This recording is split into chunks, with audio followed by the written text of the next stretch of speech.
I give unsolicited advice to people. Bollywood Dabangg খান সোনাক্ষী সিনহা,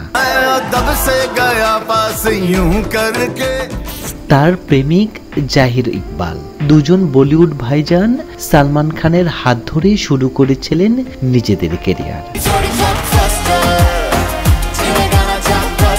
তাদের প্রেমের গুঞ্জন অনেক দিন ধরে শোনা যাচ্ছে।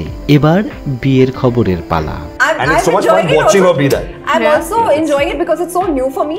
ব্যক্তিগত বিষয়ে জিজ্ঞাসা করলে বরাবরই এড়িয়ে যাওয়ার মানুষ সোনাক্ষী। নিজের প্রেম জীবন নিয়ে আলোচনা প্রসঙ্গে এই অভিনেত্রী বলেন, মানুষ হিসেবে নিজের জীবনে কিছু অংশ দুনিয়ার আড়ালে রাখাটা জরুরি। আমি সবার জন্য সহজলভ্য হতে চাই না।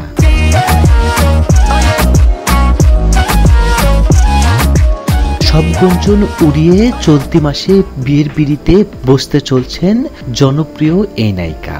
ভারতীয় সংবাদ মাধ্যমে খবরে জানা যায়, সোনাক্ষী সিনহা তার প্রেমিক জাহির ইকবালকে বিয়ের সিদ্ধান্ত নিয়েছেন। আগামী 23 জুন তাদের বিয়ে ঠিক হয়েছে। গত 2 বছর ধরে সম্পর্ক রয়েছে সোনাক্ষী ও জাহির ইকবাল। দুজনের পরিবার এই সম্পর্কে সম্মতি রয়েছে। বলিউডে অনেক অনুষ্ঠানে একসঙ্গে দেখা গেছে তাদের। কখনো হাত ধরে সিনেমা দেখতে গেছেন, কখনো বা ডিনার ডেটে। সম্প্রতি সালমান খানের পার্টিতেও একসঙ্গে দেখা যায় এই জুটিকে। জানা যায়, সোনাক্ষী থেকে 2 বছরের ছোট জাহির ইকবাল। অভিনেত্রীর বর্তমান বয়স 37 আর জাহিরের 35। ফলে বয়সের জুনিয়রের সঙ্গে প্রেম নিয়েও কম আলোচনায় আসেনি এই অভিনেত্রী।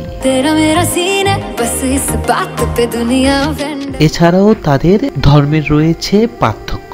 জাহির মুসলমান, অন্যদিকে সোনাক্ষী সনাতন ধর্মাবলম্বী। সম্প্রতি হীরামান্ডি ওয়েব সিরিজে দুর্দান্ত অভিনয় করেছেন সোনাক্ষী সিনহা। रात जो हुआ था वो भूली नहीं है फरीदन।